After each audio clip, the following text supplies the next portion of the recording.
share a little bit about the interactions you've had since the fire with the city? I know you had some initiatives in the neighborhood about some of that vacant space or the buildings and how the city of Philadelphia was going to interact with your community about that. Yeah. First of all, thanks for those of you that have been praying for us. For those of you that don't know, it's over a year ago, it was in June of 2007, I guess it was, that there was a huge fire that started in one of the abandoned factories, one of the 700 abandoned factories in our neighborhood that burnt into the neighborhood, and it burned down our entire community center, our house, the homes of about a dozen neighbors. And what was so terrible about it was that this had happened over and over. This building had caught on fire. In fact, I have letters going back 6 years that said this thing's going to destroy our neighborhood. And so it was hard to watch, our neighborhood burn down. But it was also incredible to see.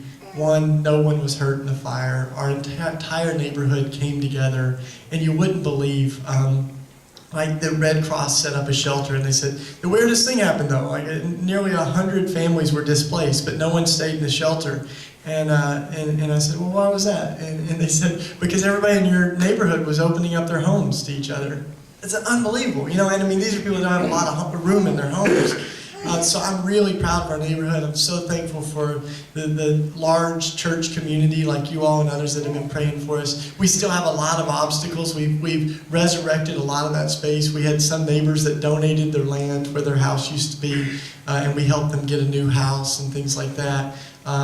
And pretty much every family is stabilized again, and so now we're recovering that land where the fire was, and you can see some pictures of that on our website. But there's still a lot of obstacles. For instance, our insurance company dropped all of our properties, even though in 10 years we've never had any claim until now. And this wasn't our fault. It wasn't like someone fell asleep smoking. Like this was city negligence that ended up moving, the fire. And so it dropped us, but we have a petition online, and Church Mutual, which is one of the largest insurers of church congregations, was our insurer.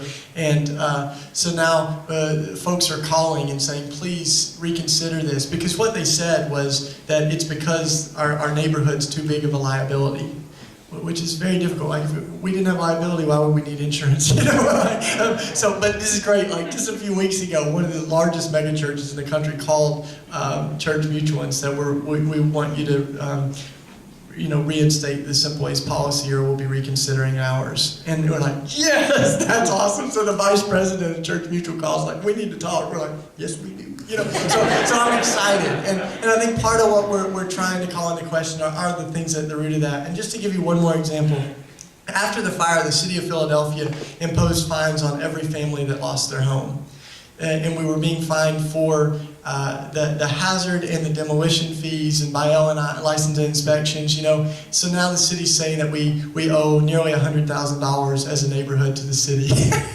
And if you think that through, it is terrible, because my neighbor Elba lost her home in the fire. She goes to try to buy another home, and they say, you can't get a home. Like, you got messed up credit because you owe $10,000 on the lot where your old home used to be.